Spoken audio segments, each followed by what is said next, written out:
Live from Austin, Texas, with host Rosie Newberry. Local trends, shopping, and more. This is Studio 512. Good morning, everybody. Thank you so much for joining us for Studio 512 today. Have you ever wondered what goes into creating your favorite comics and graphic novels? Award-winning documentary filmmaker, journalist, and storyteller Skye Wallen is joining us today to talk about his very cool upcoming release, Wolf's Edge. We're so excited to have him in studio. Good morning, Skye. Good morning. How are you? I'm doing well. And so the first thing I want to ask you, Skye, is about the origins of Wolf's Edge. This is a pretty cool story, and I want to hear your inspiration behind it. Sure. I mean, honestly, the story came from 15 years ago when in film school, I created this character named Sam Wolf, this sort of folk hero of a magical forest. This boy jumps into this magical wood. And I made a series of short films with my little cousin at the time. He was 9 years old. And over about 10 years, we made many short films together as he grew up. And a couple of years ago, my producing partner, Gabor Harmat, he came to Austin. And I said, I want to reinvent this story, make it totally different. And so we kind of flipped it inside out, and we created Wolf's Edge, which, and then it became a graphic novel that we hope to turn into a movie one day. Man, okay, exciting stuff. I do want to ask what a graphic novel is, just because you were able to give me like a really good parallel for everybody who maybe is not a graphic novel fan at home. We're trying to educate. Sure, they're visual stories. So, I'd say all graphic novels are comics. Not all comics are graphic novels. Gotcha. In terms of like structure, like a typical comic might be 24 pages. They come out in different issues. Ours, we have a 3-issue story, and they're unconventional lengths. So the first issue is 28 pages. The second one is 36. The third one is 48. Wow. I think it's going to end up being.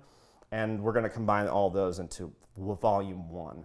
So I'd say graphic novels are typically breaking structure. They're not as rigid in terms of page length. Gotcha. Okay, so it's less about kind of like a turn and burn story style, and it ends at the end of the comic at about 27 pages. Right. This is more of an elongated story Yeah. form. Okay, very interesting to know. I know you can't tell us a ton about what the actual story is about, but if you could just give us a little bit of an idea. For sure. The Wolf's Edge tells the story of Richard Kilbourne and his son Isaac. It's Isaac's 18th birthday. They live in Austin. We featured Austin in the first issue. Cool. And Richard is a famed author of the Sam Wolf series, and it's like a fantasy kid series. And his son hasn't read the book, and they go on this trip. The father's going to sell out to this movie mogul, Wanda Kinsey. And on the trip, as the father's kind of selling out his IP, they crash. And Isaac washes up on a deserted island with only the father's book that he's never read.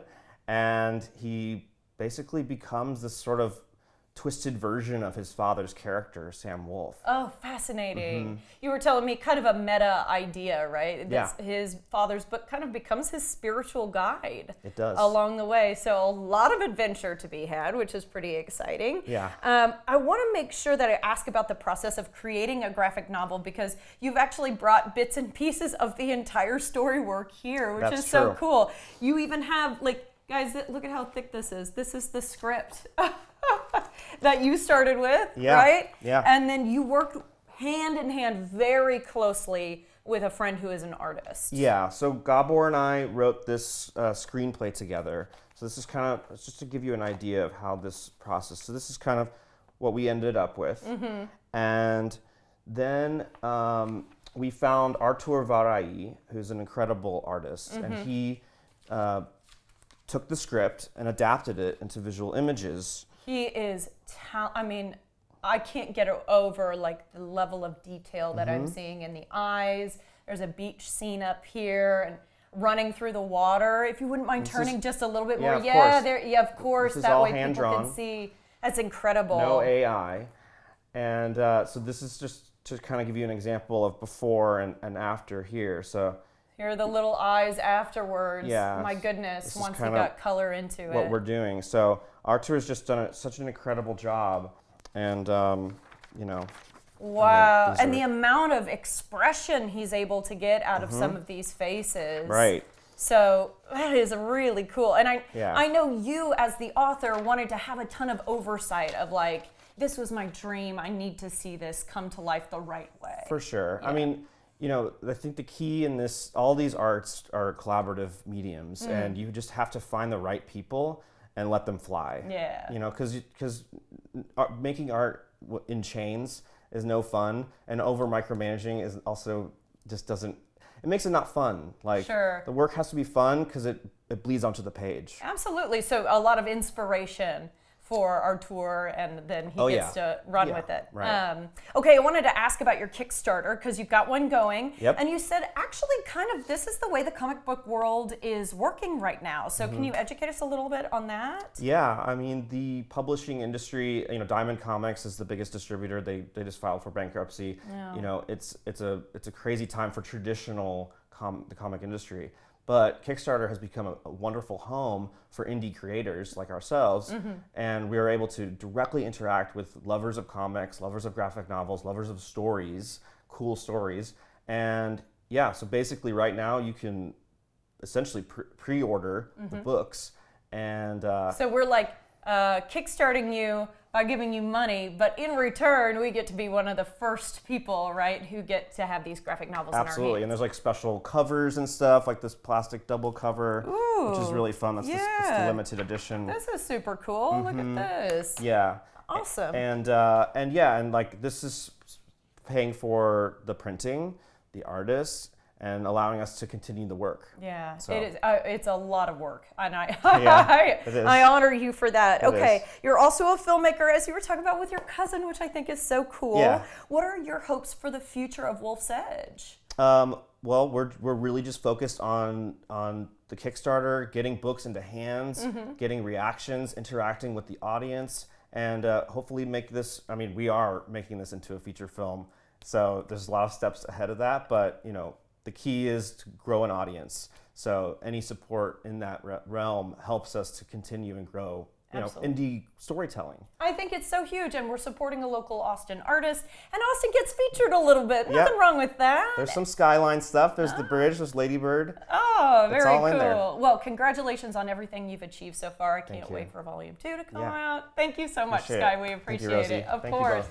Wolf's Edge just launched on Kickstarter at the start of April and is available there now until the end of the month. But you can also follow along for updates and learn more. We want you to support him by heading to samwolf.net.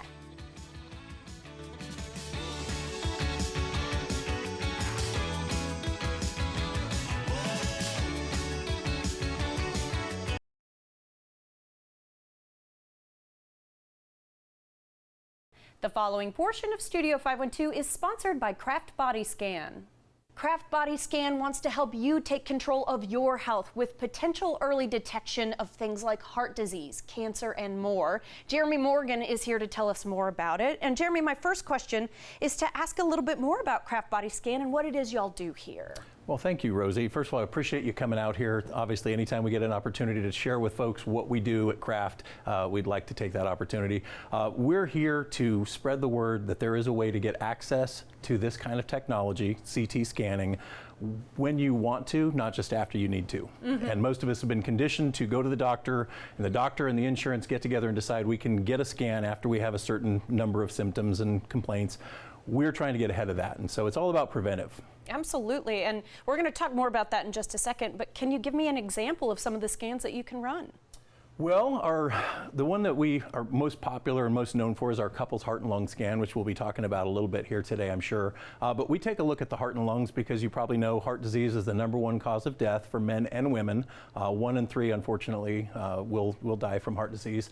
And lung cancer is #2 cause of death and the #1 cancer killer. And so with our heart and lung scan, we're able to take a look at 2 of the biggest killers and get ahead of them before they have a chance to develop to the point where symptoms come out, which usually means it's progressed. And I hear you have some life-saving stories to share.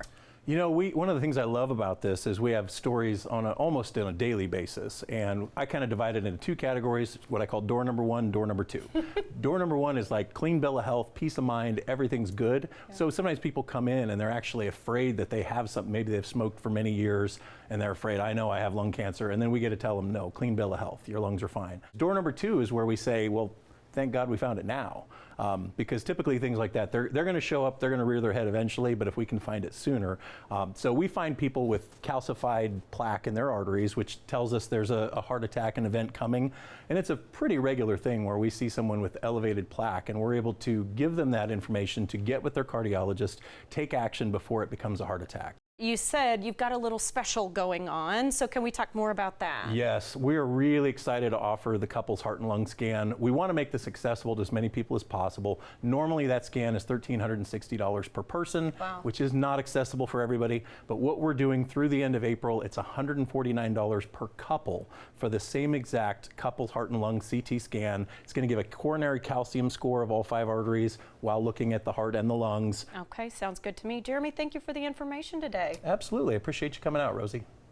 Make your appointment now by calling 512-598-1000 or going to craftbodyscan.com. The preceding portion of Studio 512 was sponsored by Craft Body Scan.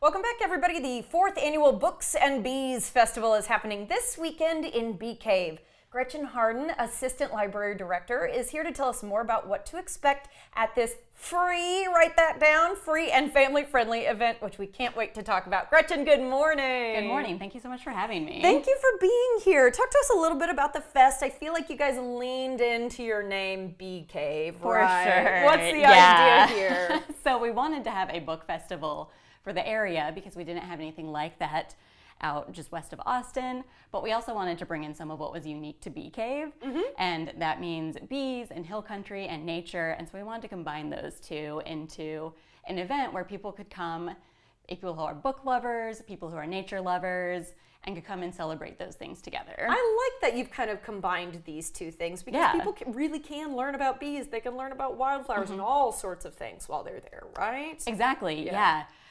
We have a really fun nature tent that we'll talk a bit more about, but then there's also a lot of author events for people of all ages. We've got something for everybody. Oh, I think it's awesome. All right. Well, I did want to ask about the use of libraries as third spaces because this was a talking point that y'all brought up to us, and it's so important. I mean, it's hard to take me seriously with little antennae on my head, but a really important topic actually is that like home and office are what everybody has for the most part, but these third spaces are kind of disappearing. The picnics in the park, the place to go at the library, where people can, you know, get air conditioning, refresh themselves, enjoy a space that isn't just home and the place where you work. And you guys wanted to talk a little bit about that. Exactly. It's really important to what we do. And, you know, those third spaces are places like your gym or your church or a community center. And libraries are perfect for that because they're open to the public and you don't have to spend any money at a library. You can just come and participate, check out books. We do a lot of year-round programming, not just the Books and Bees Festival. And you know, a lot of adults these days, there was a recent study that said that about 50% of adults report feeling kind of lonely some of the time. Yeah. And so part of what we want to do is to help combat that and have people come and have the chance to connect with other people. We do book clubs and sort of craft events so that way people can come and have a new experience that they don't have to pay for, that connects them to other people in their community. It's so big right now, especially post-COVID. I think Totally. it really changed social circles for people. So folks might be kind of coming back out and needing to meet new friends or more people that can be part of their support network. So I think it's huge that we talk about that. All right, now let's talk about the fun activities at the festival. Yes, you've got a lot. We do. We have 16 authors coming in tomorrow, which is going to be so much fun. So I'll talk about some of the books that we have with us today. So we've got, if you're a Texas history buff, Stephen Hardin's latest is called Texian Exodus. He'll be here at Bee Cave tomorrow at 1:30 p.m. I'm going to go ahead and say that's also your father-in-law. It is. I'm a little biased. But what's it about? It's about a lesser known event in Texas history called the Runaway Scrape. So he's talked about the Alamo, he's talked about some other big stuff, but this was a topic that he was really passionate about. History and buff. Michael Barnes from the Austin American-Statesman will be interviewing him. Wonderful. Okay, what do we have next here? Mom milestones. Okay, I am very excited for this one. I love Grace Ferris. She's a Austin-based cartoonist who's also a pediatrician, and she draws comics about her life and what it's like to be a mom, or in my case, what it's like to be an aunt. And she does it in a really relatable way, and it's really funny, grateful really for that. cute. Yeah, and yet also, well researched, because Yes, this is a yeah. pediatrician of all things. Exactly, yeah. Okay, that's really cool. Wendy Aarons, we've actually had on the show a couple of times. She's made a middle school book. She's also been on the show to talk about I'm Wearing Tunics Now, which I think is a fantastic book title. Tell us a little bit about her. I love Wendy. She's actually one of our library patrons, so one of our favorite people. And Wendy is going to talk to us with the author Nikki Lofton about the writing and publishing process. Oh, cool. We get a lot of questions about that, about people who are like, hey, I want to be writing more. How do I publish my book?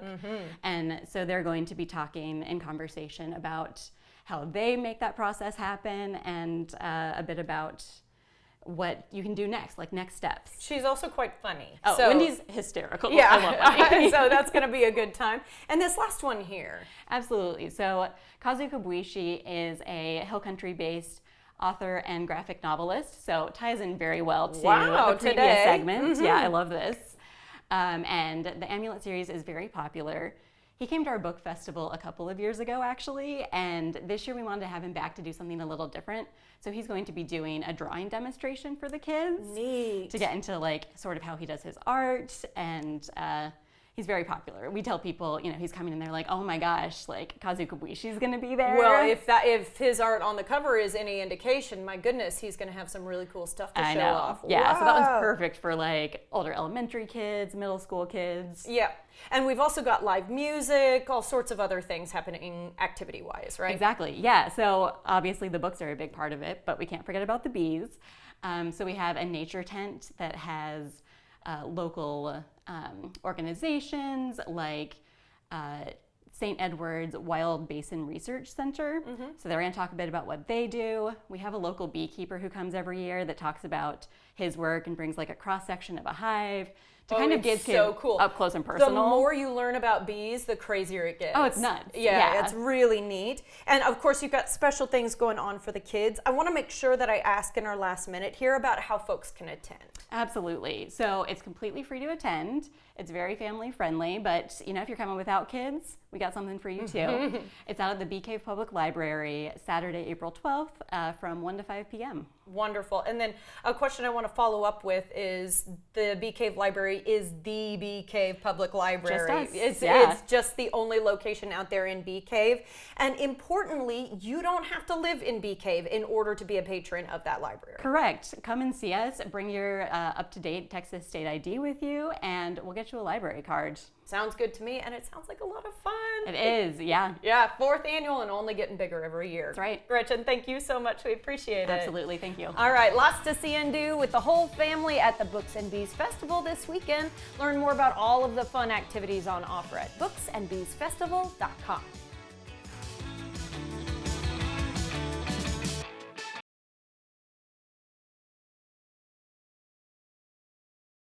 The following portion of Studio 512 is sponsored by Renaissance Women's Group. Are you or a loved one expecting this year? Dr. Shayla Patel, OBGYN with Renaissance Women's Group, is here with some tips for pregnant women. And first of all, I want to say congratulations to any expectant mamas out there. And we're happy to have such expertise here in the studio. So Dr. Patel, let's talk about what a pregnant woman should avoid when we come to the idea of eating. So the main thing to avoid is bacteria that can be harmful in pregnancy. And so that would be, you'd want to avoid any raw or uncooked meats, seafood, or eggs. You want to avoid unpasteurized milk or cheese. So some of that can be some fetas, some blue cheese, and queso fresco. You want to avoid deli meats unless they're microwaved or cooked so that you can kill the bacteria. And then you want to limit seafood, I usually say, to 2 to 3 times a week to limit mercury toxicity. And that would also includes limiting or avoiding, I should say, the bigger fish, such as like a king mackerel, big eye tuna, shark, to limit that mercury toxicity. Let's talk about the benefits of exercise during pregnancy, because especially for first-time moms, you're going to ask your body to do something it's never done before. Yeah, so there's many benefits to exercising in pregnancy. The main ones I always counsel about is that it decreases the risk of gestational diabetes, preeclampsia, and decreased risk of C-section, which is very important to people. It also decreases their low back pain and improves constipation, which are two very common symptoms in pregnancy. It helps them to maintain a healthy weight in pregnancy and avoid excessive weight gain, and then which also helps them after the baby's born to lose the weight. Absolutely. Yeah, and I hear a lot about abdominal wall separation. So are there any types of exercise that are, safe that maybe a doctor would say, okay, these are the ones that I would suggest? Yeah, the main things, or the main ones we recommend that are safe are walking, brisk walking, yoga, swimming is a really good exercise, and then stationary bicycling. And we recommend about 30 minutes, 5 times a week of moderate level activity. How about any exercises to avoid? I'm going to make a guess that you're going to tell us don't go too hard.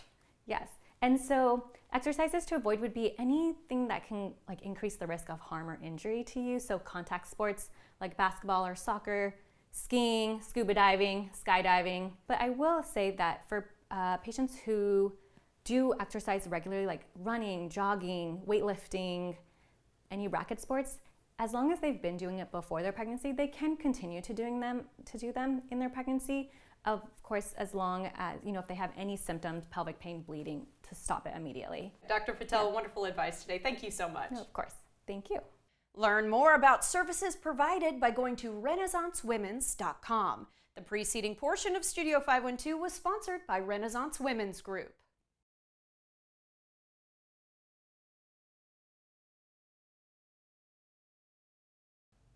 Welcome back, folks. Austin has great farmers markets, as we know, and right now the weather is perfect to get out there and explore everything that they have to offer. Today we're highlighting Southern Star Farms and Events. They participate in Texas farmers markets at Bell and Miller. So Taylor and Erica Simmons are here to tell us more. Y'all, good morning. Good morning. Good morning. How are you doing today? I'm doing really well, and I'm so happy to have the two of you here telling me off camera farming found us. It wasn't something you guys intended to have, maybe be your whole life, but here we are, right?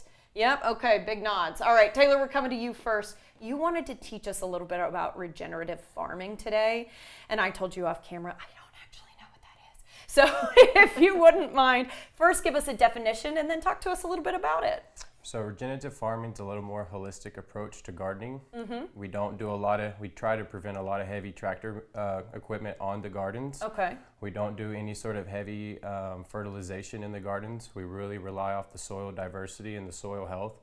And what that does is provide really healthy nutrients in the soil so that the plants get the right amount of energy they need to be nice and healthy and not any chemical based. So what I'm hearing is that you've stepped away maybe from the more mechanical side, the big commercial side of farming, but that means that you have to work really hard to make sure that soil is happy and fertile and doing all the right things. So how do you ensure that? 100%. It's a lot more labor intense. You've got to cover your gardens. You've got to plant cover crops to help bring in that nutrients, and then you've got to pull a lot of hands by weed. I don't envy you getting down on the ground and having to pull the weeds out, but it's incredible that you guys create such a beautiful bounty afterwards. Erica, talk to me about what's in season right now. Yes, ma'am. So we will always have our chicken eggs and our meat, our ground beef from our cattle on our property. They're free range and 100% grass fed. So you're also ranching? My Yes, goodness. ma'am. Okay, all right. You Yes, guys don't ma'am. sleep. All right, I'm hearing it. And then for our seasonal produce right now, we're going to have some carrots, onions, beets, a variety of leafy greens. We're going to have spinach, kale, arugula. And then as we get on into the summer, we're going to have tomatoes, peppers, broccoli, cauliflower, all those other yummies. Lots of yummy things. And actually something that you said that I thought was really fun, Taylor, is that you really like to grow purple things. And so we've gone, I think a lot of people have seen at this point a carrot can be more than orange, right?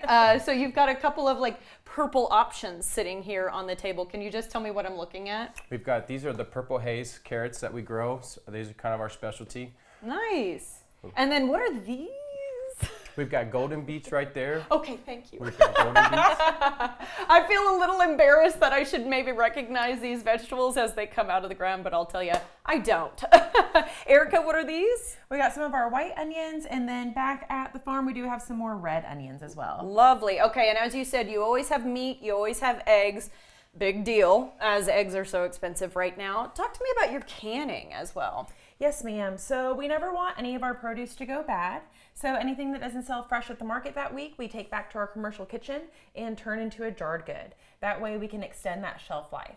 Some of our more popular options are going to be our cowboy candy and our red pickled onions and pickled beets. Those do really well, but we do have a variety. Cowboy candy to me sounds like it's something spicy that you've also made sweet. Am I right? Yes. Ah, Yes, ma'am. You spend enough time in Texas, you start to pick up on it. Okay. I did want to ask Taylor as well about the chicken trailers that y'all have on site. So amazing to have chickens help take care of some nuisance type pests, especially if they're able to walk around, that sort of thing. Talk to us about the trailers you have. Absolutely. So chicken trailers are a mobile device that the chickens live in that moves around every 2 to 3 days. And what that does is it gives them a fresh bed of grass to live off of daily so that they don't have to be stuck on that same environment. It's a benefit for us as a farmer, and it's a benefit from them. The more greens, the more darker the yolk will be, very nice and rich and orange. For us as farmers, we're getting an extra plot of land that will be fertilized over. They'll pick through what they don't or what they want, and then we'll come back through and we'll put another garden on it in about a year and a half from now. That's right. Okay, yeah, it's kind of that symbiotic system, isn't it? Yeah. When we had chickens growing up in Missouri, they took care of a lot of icky pests that I didn't have. They'll eat a lot of gross bugs for you. All right, Taylor, just talk to us a little bit about when and where we can find you at Texas Farmers Market, because I know they have the two options. Yes, so you can find us on Saturdays at the Bell Farmers Market from 9 to 1, and you can find us on Sundays from 10 to 2 at the Mueller Market inside. There's tons of wonderful vendors. All of your local farmers are there. They're amazing. Come out and support any and all your local vendors. They all work hard. They never take weekends off, and they're always here for you. Oh man, that's a really good stump speech for him, but it's so true. And we eat healthier when we eat close by, right? So it's so important to continue to support our local farmers. Erica, I just want to ask about the events that you host as well, because when I said Southern Star Farms, I added at the end, and events. And events. The events is a slightly newer portion than the farm is, right? Yes, ma'am. In the past couple of years, we did add on a 3,000 square foot open air pavilion. Beyond that is a couple acres of open land, so we can do really anything. We started off with doing farm to table dinners, just kind of bringing the people out, utilizing some of our farm fresh foods and some local chefs. And then we've grown that into open community events. So we are having our cornhole tournament coming up. That's our most recent event, open to the community. Going to be free and have lots of great prizes, lots of vendors and sponsors out there, music, burgers, drinks. All proceeds go to the Kiwanis Club, which is a club that gives back to the community. So we're really excited to pair with them on that. Yeah, my husband is not as good as I am at cornhole, and I think he would acknowledge that. But yeah, I love cornhole. This sounds like a great way to raise money. And I'm sorry, go ahead. Oh yeah, I was gonna say we really host a little bit of anything. It's a rentable venue, so if they want to come out and do a wedding, birthday party, quince, corporate event, fundraiser, we are open to everybody and everyone. Sounds good to me. You guys are hard workers, so I appreciate you taking the time to visit with us here in the studio today. We appreciate your time. Yes, ma'am. All right. Okay, learn more about the Texas Farmers Market and all of the wonderful vendors you'll find there, like Southern Star Farms and Events, by heading to texasfarmersmarket.org. Stay with us. We'll be right back.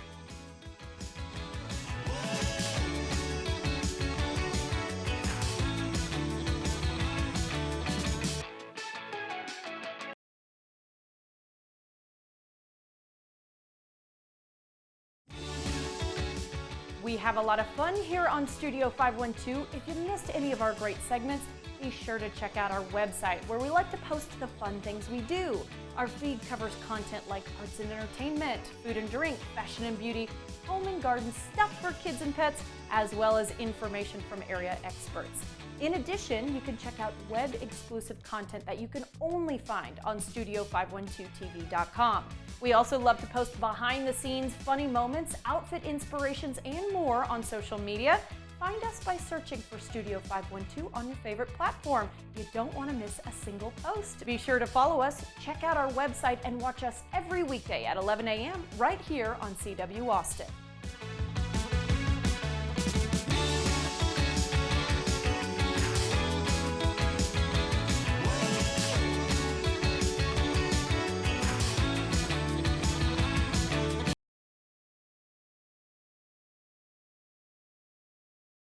This segment is sponsored by Debt Redemption. A recent CNBC article says that the number of Americans carrying credit card balances is climbing, and Forbes reports that the average credit card interest rate is now over 27%. Ouch. If you or someone you know is struggling with $20,000 to $100,000 or more of credit card debt or personal loans, Tim Wilkins is here with Debt Redemption, Texas Debt Relief, to give us some options to help. Hello, Tim, my good friend. morning. Good to see you. Nice to see you. Yeah, Tim, I come to you with this always because it's tricky. It's a complicated situation, but basically, how did we find ourselves here? Well, for everybody, it's individual, but it's a variety of things. We had the pandemic, we had inflation, wages haven't kept up with inflation, and things just got expensive. And as they got more expensive, people took to surviving on their credit cards, and then interest rates went up. Adjustable rate mortgages, student loans, whatever it is for each individual, it's a pile that just keeps going higher and higher, and now it's become an avalanche. Absolutely. And, you know, if you had to get a mortgage in the last year or so, it's even worse, really high. It costs now, you're getting half the house for twice the price if you're getting a mortgage, and if you got a mortgage previously on an adjustable rate, you've had 2, maybe 3 rate hikes in that last couple of years. Oh, it's really tricky. Okay, so I know that there are some options out there. What solutions are available for people? Well, that's the nice thing. We're very full service. We have all the solutions available to people, and they don't know what is available or what even to turn to. So pick up the phone, call us sooner rather than later. Sooner, you've got things like a debt consolidation loan, where you take a one lower rate loan, get all your debt under that umbrella. Not only does it give you a lower rate, but it also protects you against future rate hikes, which is great. Now, some people may or may not qualify, or they want to move towards credit counseling, which does a lot of the same things without a new loan. Lowers that interest rate and helps you get out of debt. Then for the people who are really struggling under a hardship, they may qualify for our Texas Debt Relief Program that actually doesn't reduce their interest rates, but works on really significant reductions of their principal balance, what they actually owe. This can be a huge relief for people struggling. It can often give them a monthly program payment less than half compared to just making those minimums. And that bright light at the end of the tunnel is getting them out of debt in as little as 24 to 48 months. That's a crazy low number, because if you're just paying the minimum, it might be years before you get out of debt, right? Well, I'm very visual and I like colorful things. I brought some graphs that actually show that effect. Well, Now, when you talk about 20,000, 100,000, we're getting people coming to us with 250, 300,000 in debt, but our average is 50. Just squeaking by with those minimum payments at these interest rates, your monthly payment can be $2,000 a month.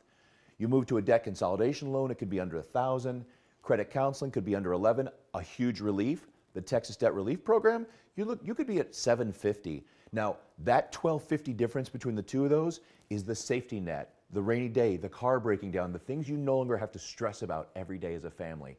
This next one is really brutal to think about as well. Paying just minimums. You cut up the cards, you freeze them, you hide them from yourself. Just making minimum payments on your existing $50,000, you will pay over double what you owe today. that's scary. That is, and people don't, that's money you're not investing. That $50,000 could have been invested in your future. Debt consolidation, credit counseling, you see, is a huge relief again. You could actually owe less than what you owe today if we negotiate the principal balances. So that's a huge relief. Now, the one that's truly depressing as well is how much time it will take. We say, poor people pay interest, rich people earn interest. If you're paying interest on these credit cards at these current rates, which an average of 27%, it could take 20 plus years to pay off that $50,000. Debt consolidation and credit counseling, 6 and 5 years. Again, a huge relief. Depending on how aggressive you want to be and your budget, what you can afford, 24 to 48 months. And you are debt-free, planning on your retirement, vacations, kids' graduations and weddings, the things that really matter in life, not just throwing that away to high interest. That is an incredible difference. I think you're right when you call it the light at the end of the tunnel. I think importantly, we want to talk about the fact that it's not bankruptcy, right? Because I think that that's a big scary word. The majority of people that come to us want to avoid bankruptcy. Although we do have bankruptcy, we're affiliated with the top-rated bankruptcy attorney. So if you want those bankruptcy options, but not everybody qualifies for that Chapter 7 that washes it away. Yeah. They'll look at being on a Chapter 13, what's a repayment plan, so they'll have a bankruptcy and they still owe money back. and they start looking at our other options and saying there might be another way. So we encourage you to call us, and if you want to explore bankruptcy, we can help you with that. We can help you with the non-bankruptcy options. But it's important to know all the options that are available to you. Well, and you guys are all about education, and that's really important when we think about out-of-state companies, for example, because they're going to offer some of these same services, but they're not the same, right? A lot of times you don't even know they're an out-of-state company because they're advertising on the internet, and everybody feels, the near me. Thai food near me, debt relief near me. But that near me might be a national lead generation company that's just capturing your information and selling it to the highest bidder, or even multiple companies. They may not be licensed in Texas. They may charge higher fees. A lot of them charge very high fees. We're very proud that we're up to 40% less than those national companies or those internet companies. And we've been Texas-based for 20 years, exclusively serving Texans. So we know the consumer protection laws. Not only Texas-based, veteran-owned, and you guys are really proud of your reviews. We are. We encourage people to go on our website, read those reviews, and more than anything, call us sooner rather than later, before you get too far behind. We can help you throughout the entire process, but you have more options available to you. Talk to one of our Texas debt specialists and take that burden off your back. That is my last question. Do we just pick up the phone? How do we get best in touch with you? Internet, phone, you can call, or you can go on debtredemption.com/KXAN, I believe it is, and just start the conversation and find out what's available to you. And it may not be you, it may be somebody you know. Say to them or call on their behalf and find out what's available. Sounds good to me. Good education this morning. Tim, thank you so much. If you are struggling with $20,000 to $100,000 or more of credit card debt or personal loans, talk to a Texas debt specialist and ask about their lowest fee guarantee by calling 800-971-4060 or visit debtredemption.com/KXAN for a no obligation consultation. This segment is sponsored by Debt Redemption.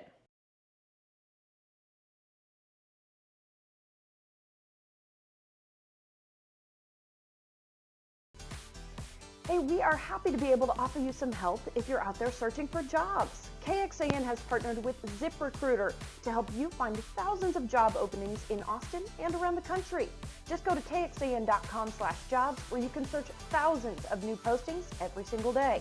Check it out right now and get started on the path to your next career.